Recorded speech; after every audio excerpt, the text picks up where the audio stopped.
భారతదేశం అతిపెద్ద ప్రజాస్వామిక దేశం. ఇక్కడ భావ ప్రకటన స్వేచ్ఛ అందరికీ ఉంటుంది. ఎవరికి నచ్చినట్టు వాళ్ళు బతకొచ్చు, ఎవరికి నచ్చినట్టు వాళ్ళు మాట్లాడొచ్చు, ఎవరికి నచ్చినట్టు వారు హ్యాపీగా ఎంజాయ్ చేయొచ్చు స్వేచ్ఛగా. కానీ ఇంత స్వేచ్ఛ ప్రపంచంలో ఉన్నటువంటి మరి ఏ దేశాల్లో ఉండదు. కాబట్టే భారతదేశాన్ని మరి అతిపెద్ద ప్రజాస్వామిక దేశమని, లౌకిక దేశం అని చెప్పేసి అనుకుంటూ ఉంటారు. ఎందుకంటే ఇక్కడ అన్ని మతాలు అన్ని కులాలు కలిసే ఉంటారు. కానీ ఇటీవల కాలంలో అనేక సందర్భాల్లో చూస్తే భారతదేశాన్ని ఉగ్రమూకలు టార్గెట్ చేశారు. అందులోనూ ఉగ్రమూకలు ప్రత్యేకించి పాకిస్తాన్ నుంచే మెజారిటీ ఉగ్రమూకలు. అనేక సందర్భాల్లో వారు భారతదేశంలో మారణహోమం సృష్టించారు. బాంబులు పెట్టి పేల్చటం, అదేవిధంగా పర్యాటకుల మీద టార్గెట్ చేసి వెపన్స్ తోటి కాల్చటం. మరి గత వారం జమ్మూ కాశ్మీర్లోని పెహల్గామాలో జరిగినటువంటి ఉగ్రవాద దాడిలో దాదాపు 28 మంది భారతీయ పౌరులు మరణించిన పరిస్థితి. అంటే ఎందుకు ఇలా జరుగుతూ ఉంది? ఏం పాపం చేశారు భారతీయ పౌరులు? మతం అడిగి మరీ కాల్చటం ఏంటిది? ఎంత దుర్మార్గం ఇది? అసలు ఈ దేశం ఎడిపోతా ఉంది. ఈ దేశంలో బతుకుతా, ఈ దేశం తిండి తింటా, ఈ దేశం నీళ్లు తాగుతా, ఈ దేశం గాలి పీలుస్తా, కనీసం ఈ దేశంలో జనగణమన కూడా రానటువంటి కొంతమంది మూర్ఖులు ఉన్నారు. అసలు జనగణమనని ఇష్టపడని వ్యక్తులు కూడా ఉన్నారు ఈ దేశంలో. ప్రభుత్వాలు వారిని గుర్తించాలి.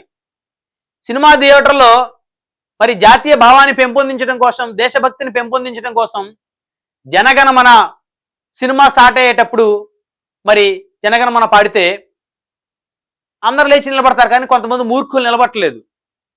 అయితే ఇప్పుడు ప్రధానంగా మీకు వీడియో చూపిస్తాను.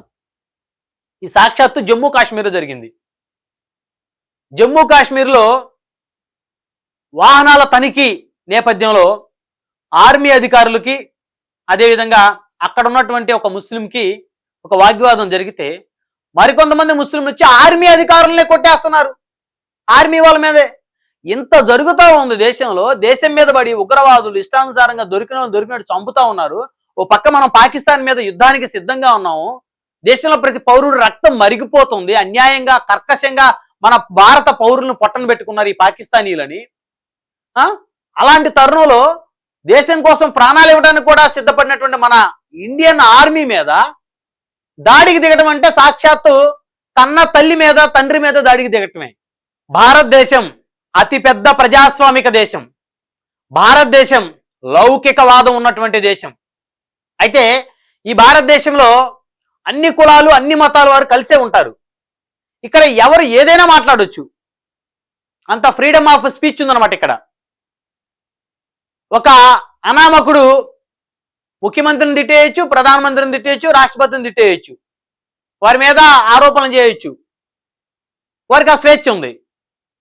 ఈ దేశంలో పుట్టి, ఈ దేశంలో పెరిగి, ఈ దేశం తిండి తింటూ, ఈ దేశం గాలి పీలుస్తూ, ఈ దేశం నీళ్లు తాగుతూ, మరి కనీసం ఇక్కడ జాతీయ గీతాన్ని కూడా గౌరవించకుండా ఉండేటువంటి కొంతమంది మూర్ఖులు ఉన్నారు. ఇక్కడ ప్రభుత్వాలు వారి మీద ఖచ్చితంగా కఠినమైనటువంటి ఆంక్షలు విధించాలి, చర్యలు తీసుకోవాలి.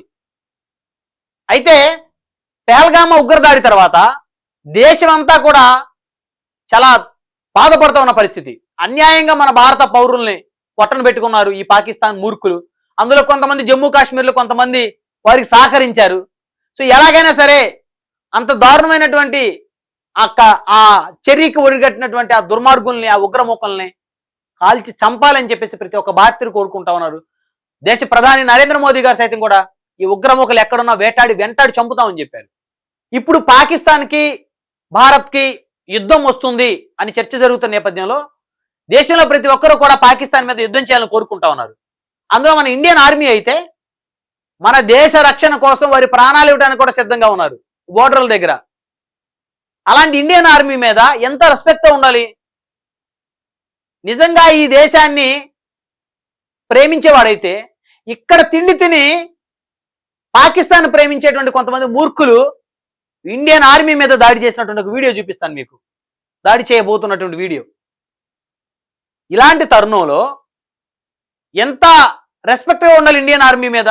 అంటే నువ్వు ఇండియన్ ఆర్మీ మీద దాడికి యత్నించావంటే నీకు ఈ దేశం మీద భక్తి లేదు.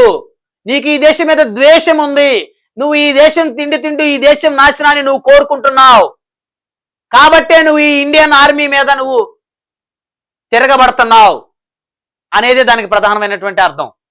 ఒక వీడియో చూపిస్తాను చూడండి. జమ్మూ కాశ్మీర్లో, భారతదేశంలో ఉన్నటువంటి జమ్మూ కాశ్మీర్లో, ఇదేదో పాక్ ఆక్రమిత కాశ్మీర్ కాదు, మళ్ళీ మన భూభాగంలో వాహనాల తనిఖీ నేపథ్యంలో ఇండియన్ ఆర్మీకి సంబంధించినటువంటి అధికారులు వాహనాలు తనిఖీ చేస్తా ఉంటే అక్కడ వాహనంలో ఉన్నటువంటి ఓ ముస్లిము, ఎవరైతే జమ్మూ కాశ్మీర్ సంబంధించినటువంటి ముస్లిం వ్యక్తి, ఇండియన్ ఆర్మీ మీద కొట్లాటకు వచ్చాడు. అంటే నీకు ఎంత అహంకారం, అంటే నీవు దేశాన్ని ప్రేమించడం ద్వేషిస్తున్నావు. చూడండి ఒకసారి ఆ ఇండియన్ ఆర్మీ మీద ఏ విధంగా కొట్లాటకొచ్చాడు చూడండి. జమ్మూ కాశ్మీర్ జేకే అని ఉంటుంది వాహనం. జమ్మూ కాశ్మీర్లో వాహనాల తనిఖీ నేపథ్యంలో ఇండియన్ ఆర్మీ డ్రైవర్ని కిందకి దిగమంటున్నారు. వాళ్ళు కిందకి దిగి వాహనం చెక్ చేయాలన్నారు. ఎందుకంటే వీడు ఏ బాంబులు పెట్టుకుని వచ్చాడో, ఈ వాహనంలో ఏ వెపన్స్ సప్లై చేస్తున్నాడో తెలియదు కదా.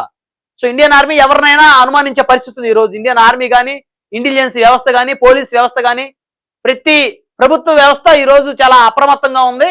ఎవరినైనా కూడా వారు అనుమానించేటువంటి పరిస్థితి ఈ దేశంలో ఏర్పడింది. చూడండి ఎలా దాడి చేస్తున్నాడు అతను. చూడండి, ఇతను ఇండియన్ ఆర్మీ డ్రైవర్ని దించమంటే అతను మతస్థుల సపోర్ట్కి వెళ్ళి ఆర్మీ మీదకి వెళ్తున్నాడు. చూడండి గొడవకి. చూడండి, ఇతను ఆల్రెడీ ఇక్కడ ఇద్దరి మధ్య వాగ్వాదం జరుగుతుంది. అతను దిగమంటున్నాడు, ఇండియన్ ఆర్మీ దిగమంటే అతను దిగట్లేదు. పబ్లిక్ వచ్చేవాళ్ళు పోయి చూసి వెళ్తా ఉన్నారు. చూసారా, ఇతను ఆర్మీ మీద గొడవకి వెళ్తే అప్పుడు ఇంకొక ఆర్మీ ఆఫీసర్ వచ్చి కొడితే అప్పుడు వెళ్ళిపోయాడు. అంటే ఏంటిది?